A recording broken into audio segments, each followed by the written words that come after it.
So the Stamp Act was so much more hated than anything else, in large part because it literally taxed everything. Any and every paper good and all printed materials had to be printed on paper that had this stamp, okay? So that means all lawyer documents, so anything that any lawyers, any attorneys did had to have this document, had to have this stamp. Playing cards had to have this stamp. Even your newspapers had to have this stamp. Now, I don't know about you, but if you're gonna piss off and tax people, probably the two groups of people you don't wanna like piss off are the two people that A, have the most knowledge about your legal system, and B, own newspapers and can tell everybody how pissed off that they are, right? So probably not the best of ideas of the Crown, but they believed that it would help pay off the debt at a much faster rate than it was going through. But again, it irritates those lawyers. And Patrick Henry, who at the time is a lawyer in Virginia, Patrick Henry is most famous for being the guy that says, No representation. nope, that's James Otis, but nice guess. Oh, yeah. Join it, Yes. Give me liberty or give me death. That is Mr. Patrick Henry. Yes. Okay, very good. Yeah. Okay. So he is a lawyer in Virginia, and he argues that this does not recognize the rights of all the citizens, and he brings up once again what James Otis has already been arguing with the Sugar Act, that this is simple taxation without representation. But unlike James Otis, Patrick Henry has a much louder voice in the colonies, and he has much better connections within the newspapers. And so he begins to help spur on these protests across the colonies, beginning in Virginia. It also leads to the creation of arguably the first terrorist organization, domestic terrorist organization within the what would be the United States in the colonies, the Sons of Liberty, okay? The Sons of Liberty will be responsible for tarring and feathering many tax collectors, but they will also be responsible for the Boston Tea Party, okay? So our country is found on terrorism. Yes, yeah. I mean, if you look at the literal definition of what terrorism is, these guys were creating and inciting terrorism. But it leads ultimately to the Stamp Act crisis, in which those Sons of Liberty and the protests led by individuals like Patrick Henry, individuals like both John Adams and Sam Adams were both members of the Sons of Liberty. Paul Revere was a member of the Sons of Liberty. So these names that you've heard in your past education should be like maybe hopefully ringing some bells, you know, Paul Revere, that one at least. Hopefully. Yes, it is. Right? Yes, the British are coming, but technically we'll get to that later. He doesn't really do as much as a guy by the name of Samuel Prescott, but Paul Revere gets the credit. Funny how history works, okay? But basically this is what the Stamp Act was, or what it looked like, okay? It was literally a stamp on a piece of paper, okay? But on May 30th in Virginia of 1865, the Virginia royal government or colonial government will basically condemn it, and they argue that it is ultimately unconstitutional. So this is not just the colonists themselves saying it, now it's the colonial governments that are also arguing these things are unconstitutional. Virginia, remember, is a royal colony. Its government has already been created by the Crown. So these are members appointed by the Crown saying that the Crown is wrong. That's a much bigger deal than just a bunch of colonists going around saying that this is wrong. Does that make sense? Okay.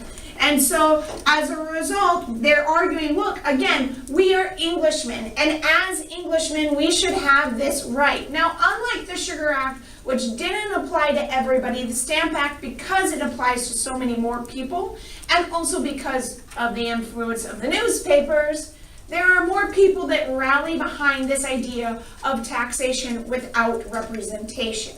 It's not a new phrase. Remember, James Otis has already coined this phrase, has already made this statement. But now it becomes that much greater rallying call. And so they argue then to Parliament that we have to have the vote. Now previously, although Parliament had basically said, look, you were like kind of represented, but that largely under the Sugar Act, they don't make it as a formal statement. After the Stamp Act, the Crown comes back and says, look, you are represented virtually. The other question that comes within this is whether or not Parliament has the ultimate authority over the colonies, or because the Crown has appointed governments within the colonies, do they have ultimate authority over the colonies? For the Crown, they're going to say that the Parliament and the King has ultimate authority. The colonists believe differently. Of course they do, right? And so we see Virginia and New York, by the end of 1765, they will actually basically declare the Stamp Acts null and void. So we're not going to do anything with it. We're not going to enforce it. Good luck getting your money out of the Stamp Act. Because they are arguing that it is null and void, they bring other members of other colonies together at what becomes known as the Stamp Act Congress in the end of 65. It's like November 65. Not 1965, 1765, okay? And they come together to try to get those colonies to unite. But rather than it actually winding up uniting them, it turns violent. And the talks kind of fall apart from this kind of united ideal. But most of the colonial governments are united in the idea of removing the Stamp Act. So how do we get the Crown to do it? It comes down to the idea that because of the fact that there is this virtual representation throughout the British Empire, the colonists are no different than those in England or those in India or in Australia or in Africa or any other part of the English Empire.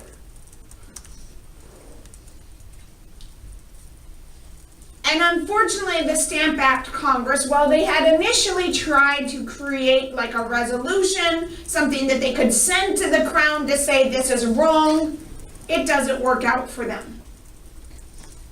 And it ends kind of in this, now what do we do?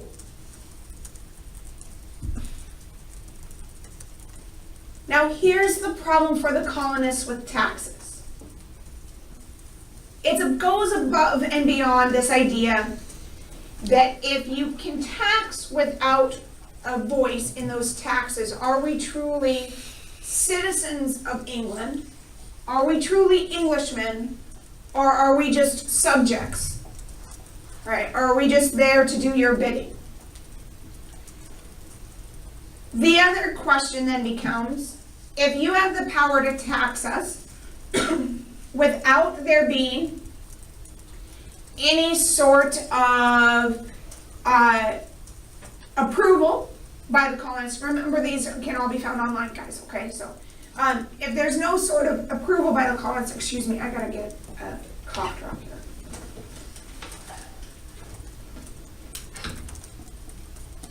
Down in voice.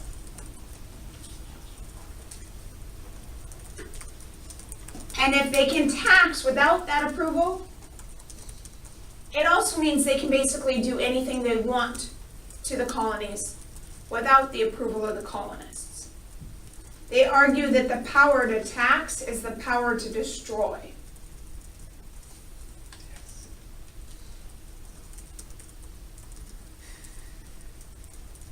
They also argue that if you tax us now, with this idea that we are paying for the cost of the war,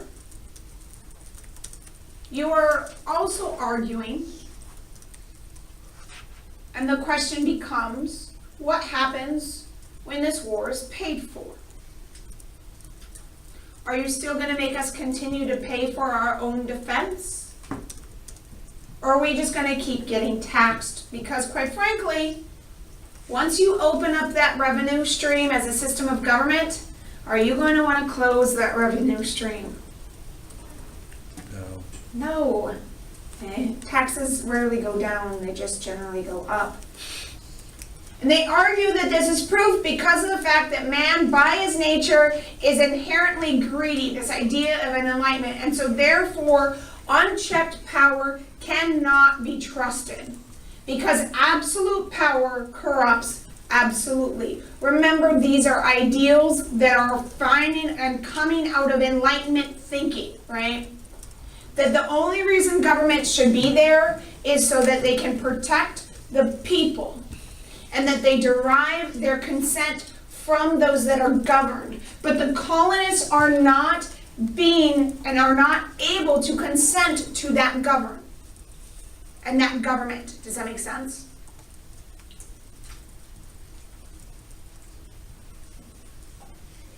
So now, how do we create change? Well, Stamp Act Congress tried to create a working document, right? And a written document that they could send off to the Crown to say, here's our objections. It doesn't work out so well.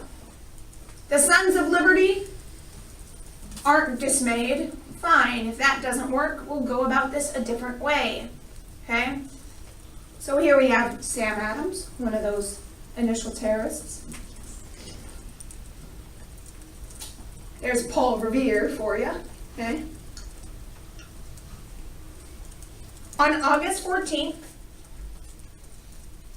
they take the tax collector, a guy by the name of Oliver, is his last name, is John Oliver, and they take and they build and they make like an effigy. So you guys know what an effigy is?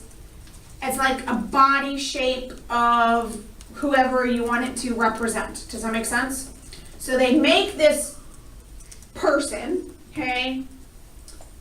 Not a real person, but they make a person-sized figure, and they take it and they hang it up on a tree. They hang a sign on this tree, and they call the tree the Liberty Tree. So from their perspective, they are hanging Oliver on the Liberty Tree. Okay? Freedom. Yes. Freedom and liberty. If you don't give it to us, that will be a problem. They then, after hanging it from its neck, with a noose, so they basically killed Oliver is what they're saying through doing this, through this effigy. They then took it down, they beheaded it, they burned it, and they drug it around town for a while. And then they go to Oliver's home, and they invade his home. So it goes from being something that is an attack directly against this effigy to an attack that is directly against Oliver and his family. They then go on to attack the governor of Virginia's home, a man by the name of Hutchinson, who, by the way, actually opposed the Stamp Act. He didn't like the Stamp Act either, but he's the governor, so he's like the figurehead and the representation of the crown in the colonies.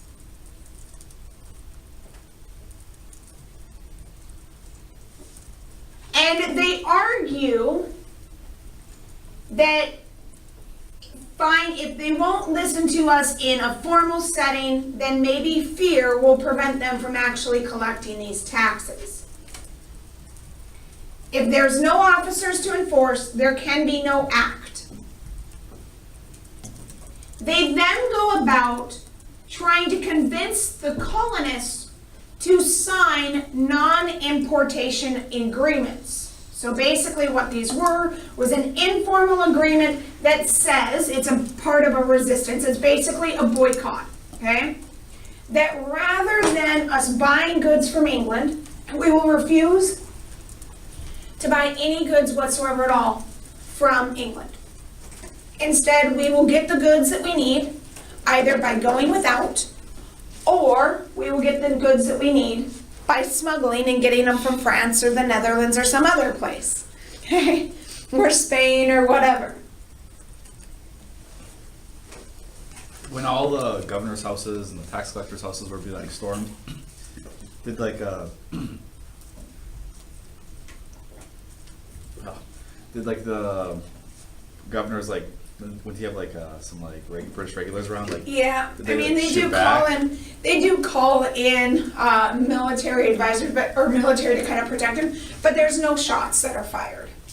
Just like kind of just like okay, well they can check them out the door. Yeah, well, he's not actually drug out the door, but they just basically storm his home and away. Oh. Okay? Do you take the dogs? I don't know, probably not. Like that movie, What? you know, like the Patriot takes the dogs and like gives back fake dogs. Wasn't Oh. the dogs from England? Ah, Mel Gibson, how you ruin history. Imagining this happening, like Yeah, Mel Gibson's version of history is always flawed. so there weren't no like two big dogs imported from England. No. Darn. What? And it's a part of The Patriot, which is a Mel Gibson movie, which is horrendously, historically inaccurate. So yeah, we'll just leave it at that. So no, there are no these two great dogs. But anyways, but these protests continue. And the boycotts continue, and they argue that we will maintain these boycotts until the Stamp Act is repealed. And it's not just the Sons of Liberty. Women will also formulate a group called the Daughters of Liberty.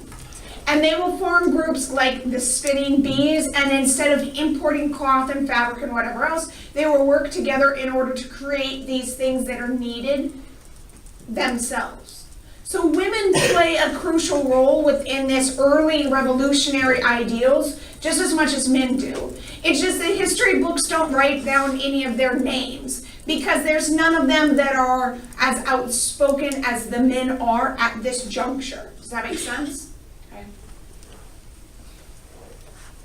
But they very much are a part of this as well. They also then, between the colonies, begin creating committees of correspondence. These were colonial groups who would keep in direct contact with what was going on with the British and describing those actions that the British are taking place throughout the colonies. They would get on horseback and they would exchange letters through this way so that way individuals in Virginia knew what was happening in Massachusetts, knew what was happening in New York, and that information could travel a lot quicker than the newspapers could. Okay, just simply through this letter writing system. It's very similar to later on in American history. We see the development of the Pony Express. This is like early version of that, kind of. Does that make sense? Okay. But under this, the Stamp Act protests continue between 65 and 66. There are over 40 protests up and down the coastline, most of them being in the middle and the New England colonies, largely because of the fact that the southern colonies producing tobacco and cotton, they need the British crown in order to be able to sell their product, or else they're basically screwed, for a lack of a better way of putting it. Okay, so they need them, but it is successful in these. Ultimately, it is two things. One, it is the first time that the colonies have actively joined together and are starting to recognize we are not just Virginians and not just New Yorkers and not just Massachusetts. We are American. the colonials. We are not Americans yet, but we are colonials. We're getting close. We are getting close to being Americans, but we're not quite there yet. It's the start of. It is the start, yes, of that nationalism and the start of those ideals within the colonies. Does that make sense? And as a result of these protests, King George will put in a new treasurer in place, a guy by the name of Rockingham, and he basically creates a few acts to try to reinforce the Stamp Act. It largely fails, so he fires Rockingham and puts a guy in Townsend in place instead. Largely that's because Rockingham really is an emotional kind of a dude. And so he sees all of these like acts going on and the fact that the Colonists don't really want any of it. And he argues that, well, if the Colonists don't want it, they're not going to pay it, so why should we have them? After the king removes him from his position as treasurer, he commits suicide. So, I mean, he's probably not the best person to have put in that position in the first place, because people are going to hate you no matter what. And so, probably not the best person to put in place. Ultimately, though, when Rockingham leaves and Townsend comes in place, instead, the Crown will ultimately repeal the Stamp Act. Now, here's why. If you look at it, right? So here's under the Sugar Acts and the Stamp Acts, right? This is the anticipated revenue from the Stamp Act. But because the colonists were so united in hating the Stamp Act, this is what they actually collected in revenue. Okay, now, on the other hand, if we look at as a result, right, okay, this was the expense of trying to enforce the Stamp Act. So the Stamp Act actually was costing the Crown more money than it was making the Crown. So while England repeals the Stamp Act, in part it's because of the protests, but it's in part, and the bigger reason, is because it's costing them too much money to have the Stamp Act in place.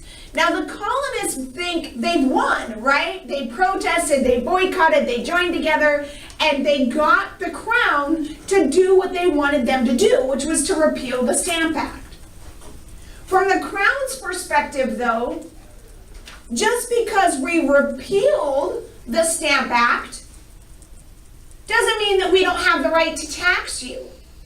So they passed what's called the Declaratory Act, which is literally an act that just says we have the right to tax the colonies with or without your consent.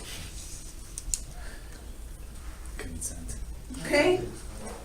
Right? We're taking this one away, but guess what? There could be others that come and you will have to pay those taxes. Or else. Okay? Or else, yes, you will deal with the consequences from it. And as King George replaces his ministry, he will put in a guy by the name of Townsend as his treasurer. And he nominates William Pitt, or puts William Pitt in as his prime minister. Okay? Townsend believes that the best way to deal with the colonists is to take a hard line against the colonists. Okay?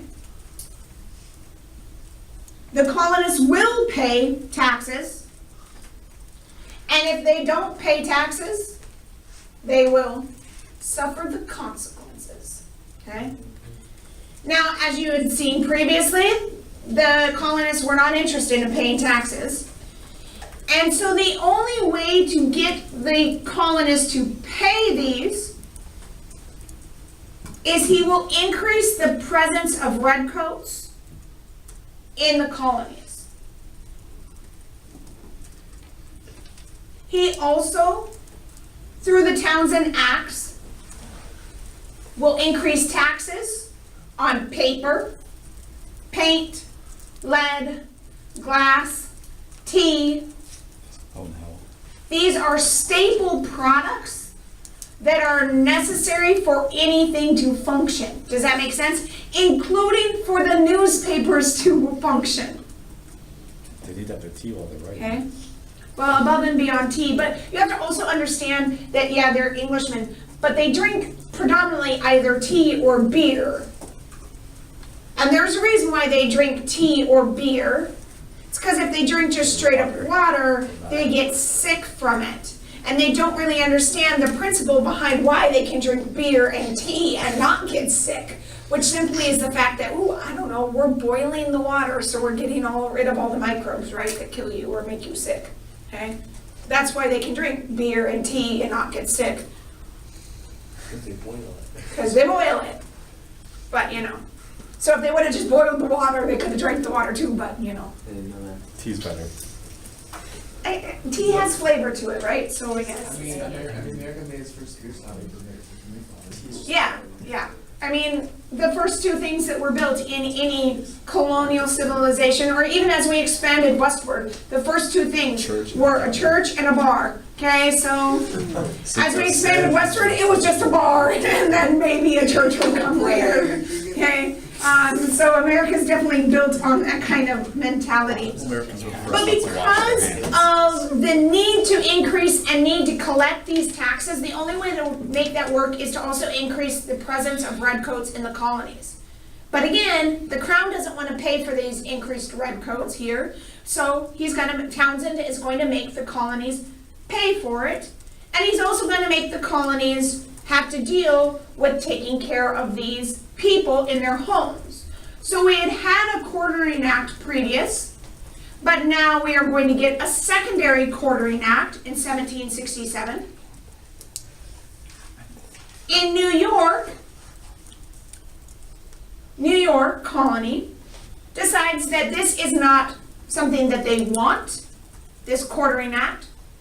So in 1767, as a result of the passage of the Quartering Act by the Crown, they pass what is called the New York Restraining Act, which says, no, you don't have to do this to the colonists of New York.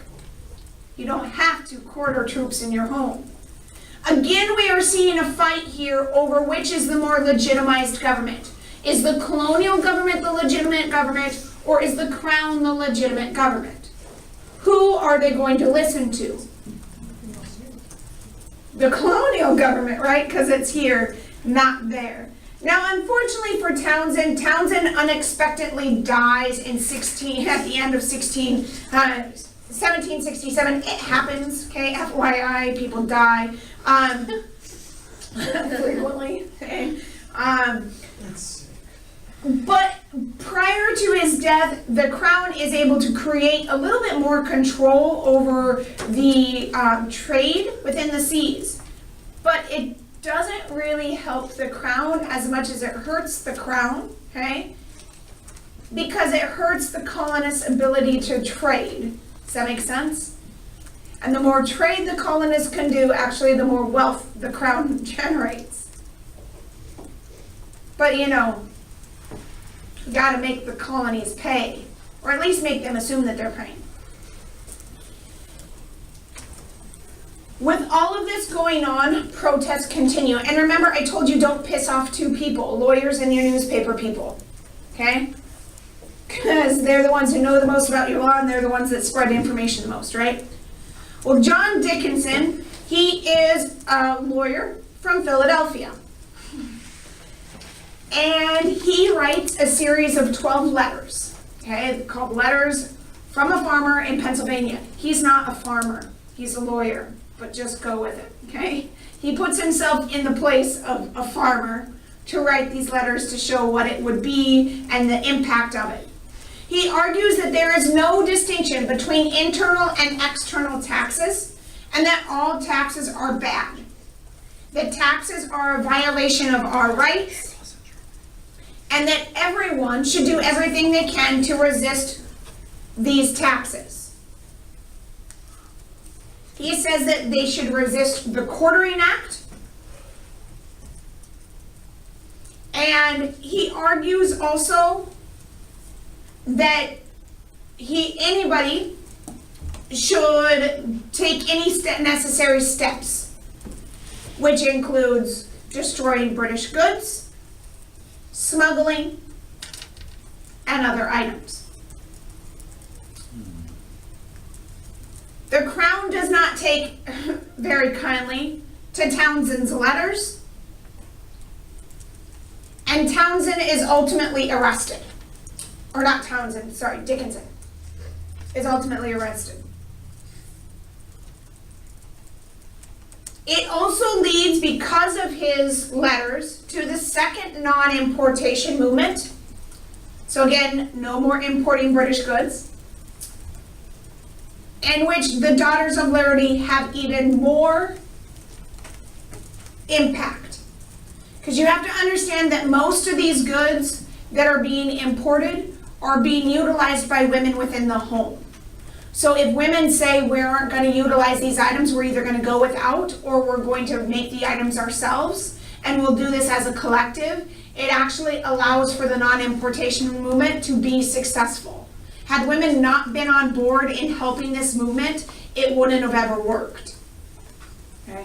So as important as individuals like John Dickinson are, the women collectively, I would argue to some extent, are even more important than these individual men.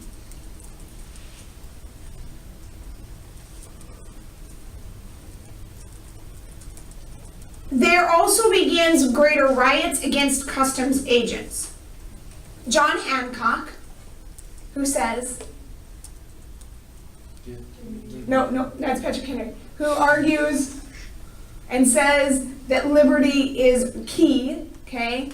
He also is the dude on the Declaration of Independence who does what? Has the biggest signature, because he says, so the king can read without, or my name without his glasses, okay?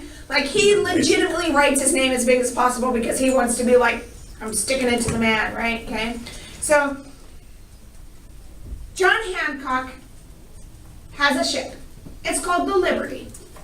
Imagine that, right, okay? But his ship, the Liberty, is awaiting cargo. And John Hancock is fairly well known for smuggling, okay? But at the point, it is actually empty. In search for illegal goods, the British customs officers. And the first time they go on the ship, they don't find anything. Well, they continue to harass John Hancock, and eventually, one of the times that they board, they find a whole bunch of French wine in his ship. It is seized.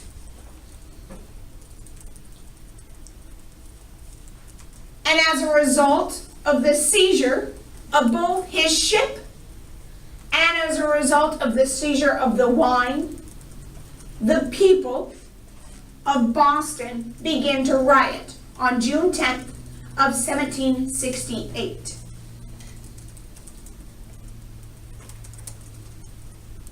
As a result, the British will send in 4,000 troops to put down the riot in Boston. And they are able to quell the riot. But they tell the Massachusetts government, you have two choices.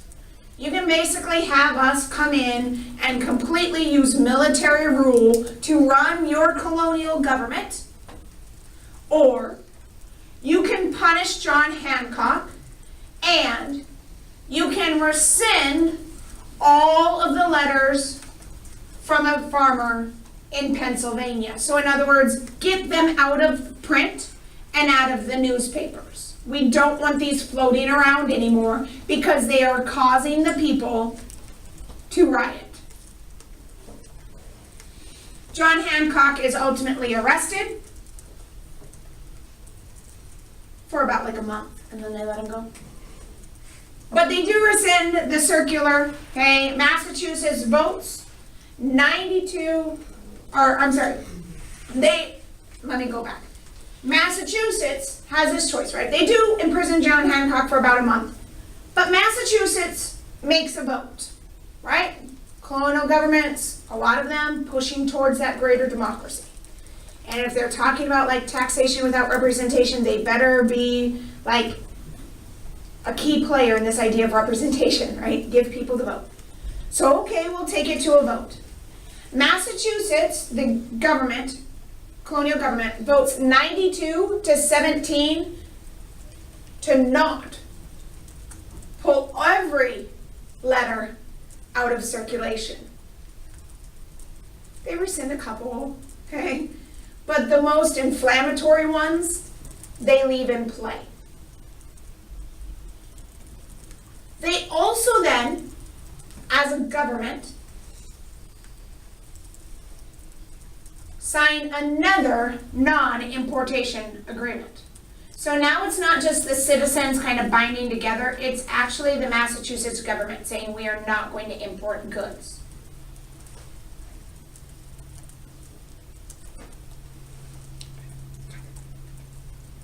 As a result of this boycott, as a result of the letters, we're gonna see a change. Previous, we were still colonists, right? But now, for the first time, we're gonna start calling ourselves patriots. Okay. We are, again, developing that American identity, that belief that we are not Englishmen. We are separate, we are distinct, we are different. And we're not going to allow for this. It's 1768. And here we have all of this violence, and we have all of these British individuals flooding into areas where there is violence and rioting, and where there's this force back against the customs officers, and particularly into Boston, but in other areas as well. You can see that in this particular image here. Here is 1763, so this is pre, like, a lot of these, issues, like pre-proclamation of 1763, right? So just right after French and Indian War. Here is 1770, okay? And so you're going to see more concentration if you look at, oh, sorry, I gotta go back. If you look at the numbers, right, instead of having like a lot of these small detachments around, in most of our large cities, we have large battalions, okay? We have large members of concentrated British soldiers arriving in Boston and in other areas. And the Crown is arguing they're there to maintain order, they're there to enforce the taxes. But these are individuals who are of foreign presence. We don't like them there. By October 2nd of 1768, there are over 1,000 men alone in Boston.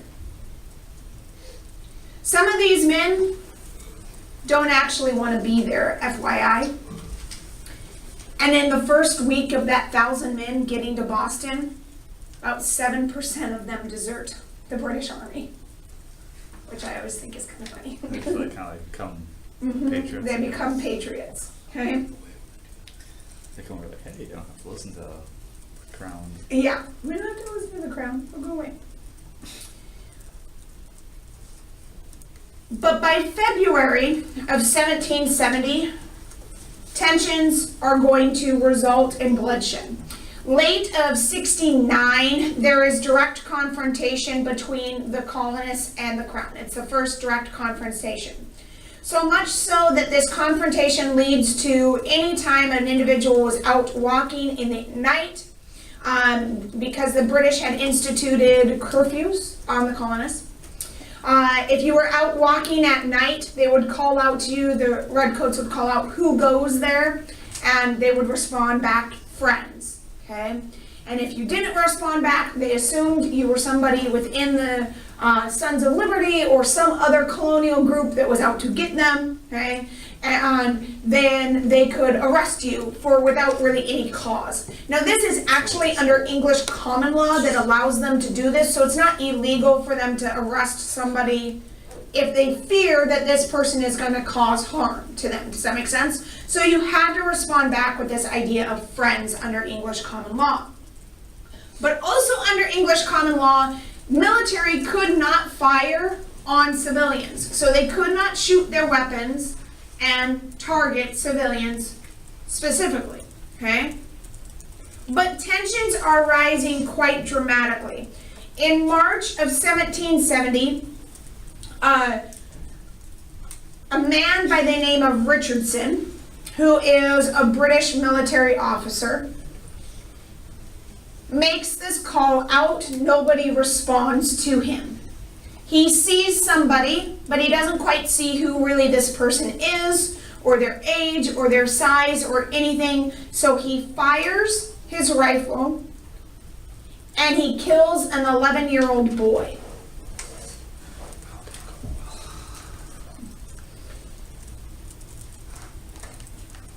The colonists ultimately are furious about the death of this 11-year-old boy. And relationships deteriorate to the point where the colonists begin to even greater target the governors, especially in Massachusetts. The majority of this is occurring in Massachusetts, in Boston. And the Richardson, who had killed this boy, was supposed to be punished for what he did. But the colonials said, okay, fine. If we're gonna punish him, he can come and he can clean my shit house. So, your outhouse, right? I mean, and that's their, how do we deal with this guy? Well, he can come clean my shit.